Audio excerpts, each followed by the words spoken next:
ご視聴ありがとうございます。おっちーチャンネルの満腹です。今回の古い町並み散歩は岡山県倉敷市下津井にある瀬戸内海に面した歴史古い港町下津井町並み保存地区を歩きたいと思います。それでは行ってみましょう。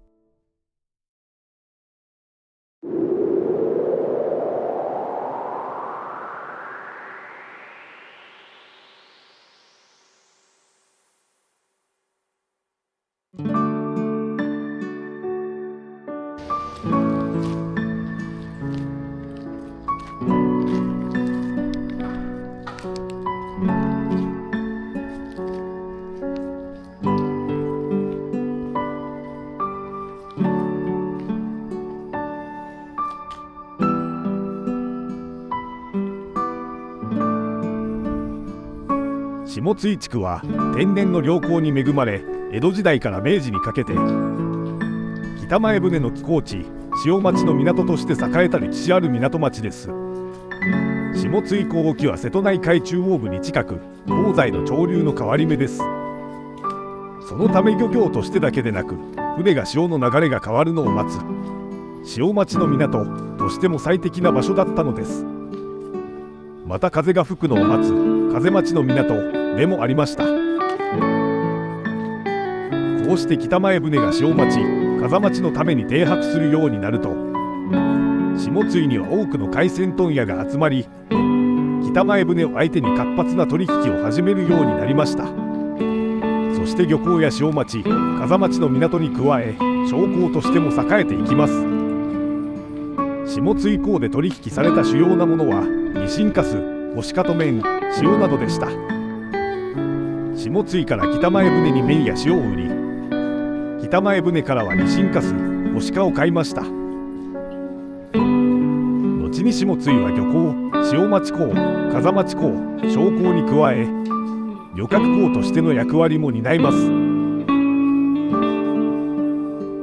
下津井の場所は備前と讃岐の間で最も陸地間の距離が近いところでした。このため備前、讃岐を船で渡るのに最も都合が良い場所だったため、備前・讃岐間の渡船場所になったのです。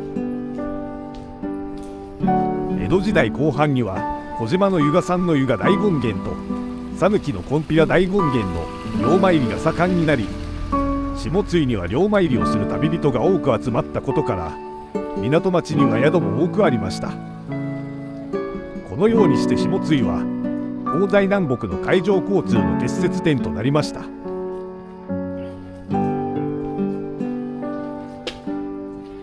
の時下津井を治めていた岡山藩は、領地の南の入り口となる重要拠点であるとみなします。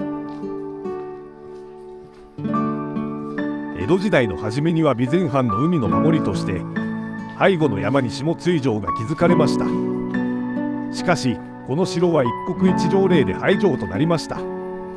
王子を物語る石垣等は今でも残っており、岡山県指定史跡となっています。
井にはいくつもの井戸が点在し、中には複数の家で使用する共同井戸も見られます。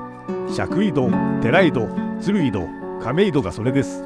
これらの共同井戸では井戸ごとに使う家が決まっており、その管理も使用する家々が厳しく行っていました。これらの井戸は江戸時代以降、下津井に暮らす人々の飲料水の供給源でした。また港へ寄港する船に供給されたり、酒造りにも使用されたりしました。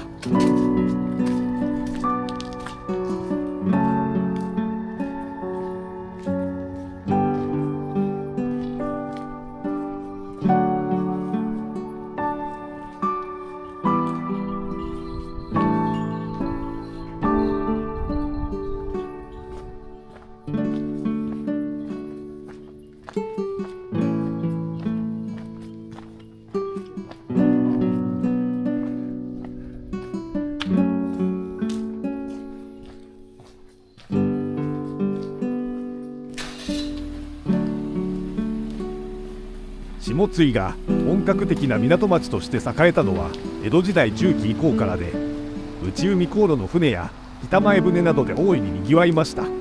今でも当時の商家やニシン蔵などが残され、漁師町の雰囲気もよく残っています。これらの建物は本瓦葺きで漆喰壁や生木壁とし、窓には虫かご窓や格子窓を備えており、歴史的な景観をとどめています。この町並みは昭和61年に岡山県の町並み保存地区に指定されています。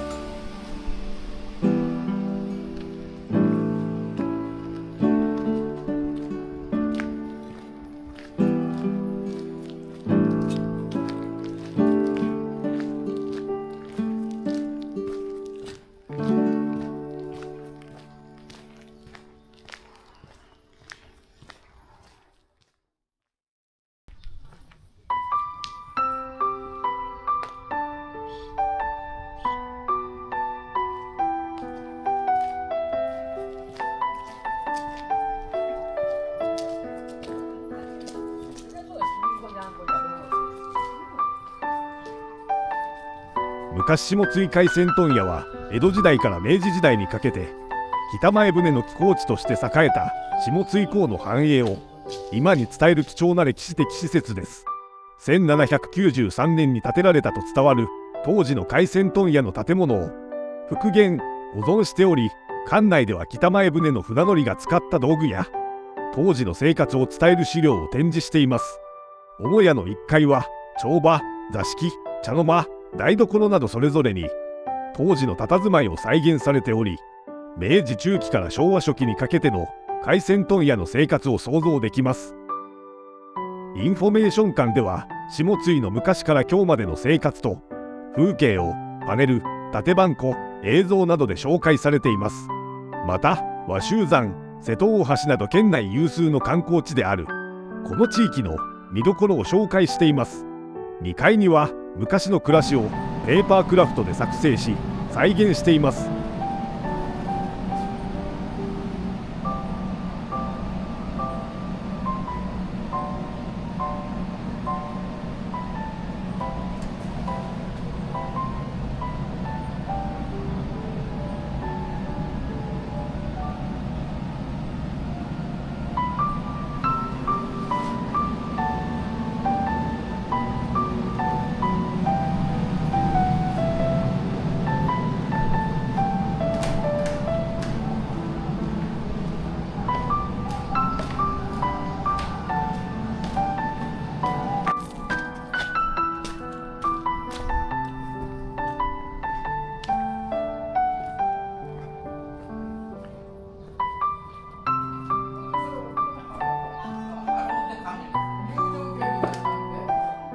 次は母屋の2階へ上がってみたいと思います。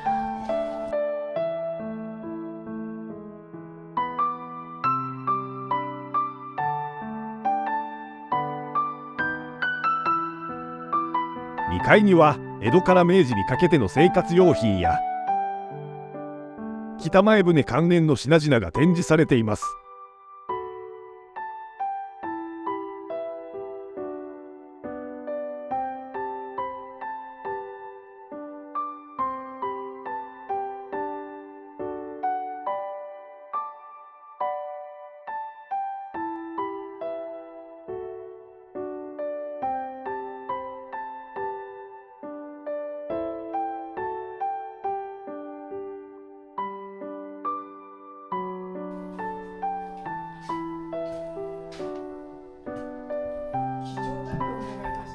書き合わせてある。はい、そうです。ありがとうございます。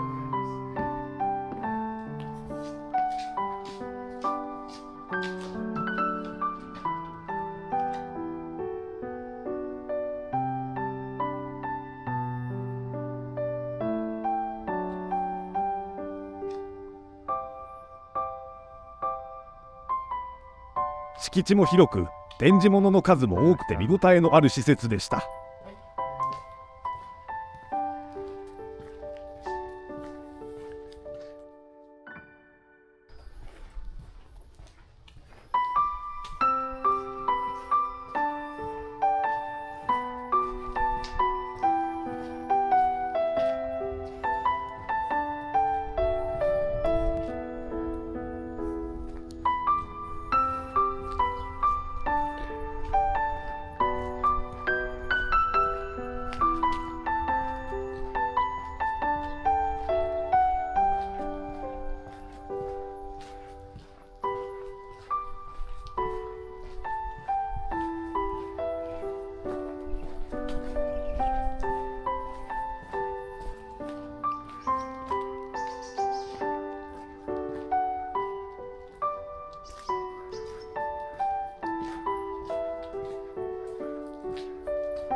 町並み保存地区はここまでのようです。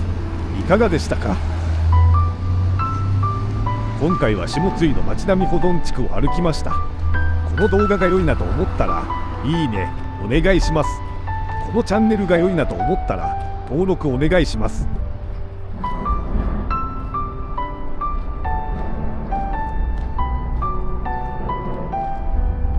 今回はここまで。次の動画も見に来てください。